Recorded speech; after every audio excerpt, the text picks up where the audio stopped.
Hola, ¿qué tal mi gente? ¿Cómo están? Mi nombre es Adonis. Sean bienvenidos a un videito más de su canal iPhone Pro y más. Como bien lo puedes leer en el título, en el video de hoy te voy a enseñar cómo puedes dejar de estar conectado en WhatsApp sin tener que apagar los datos móviles de tu celular o el Wi-Fi, o sin tener que colocar tu celular en modo avión. O sea, en pocas palabras, cómo dejar de recibir internet en tu aplicación de WhatsApp o recibir llamadas o mensajes en tu teléfono directamente en WhatsApp sin apagar todo el teléfono, o sea, todo el internet del teléfono, ya que quizás quieras utilizar otra red social, quieras ver videos en YouTube, quieras seguir recibiendo llamadas y no quieres apagar el internet ni los datos, pero si quieres dejar de recibir mensajes en WhatsApp y aparecer como no conectado. Es muy sencillo.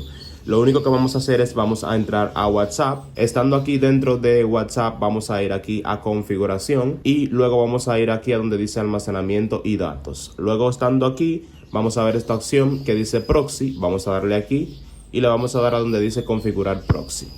Aquí donde dice dirección de proxy vamos a colocar 0.0.0.0, 4S0, así, 0.0.0.0, y le vamos a dar a guardar. En este momento se ha creado un proxy que va a decir desconectado, y para que nuestro WhatsApp entre en modo desconectado, para que no aparezca en línea aunque nos manden mensajes, aunque nos llamen, pero sí vamos a tener internet en el resto del teléfono, pues lo que tenemos que hacer es encender esto donde dice usar proxy. Se va a tratar de conectar a ese proxy. Va a funcionar el internet en todo el teléfono, excepto en WhatsApp. Como pueden ver, si le doy aquí a YouTube y veo otra aplicación, lo que sea, todo va a funcionar sin problema. Voy a tener internet, excepto en la aplicación de WhatsApp, ya que siempre va a decir conectando. Eso quiere decir que no voy a tener internet en WhatsApp.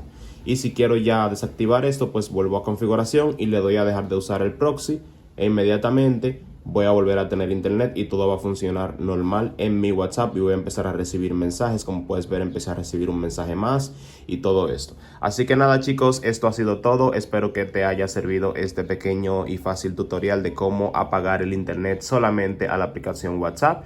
Si te ha servido, no te olvides de dejar tu manita arriba, que me ayuda bastante en el crecimiento de este canal y de estos videos. Nos vemos en una próxima entrega.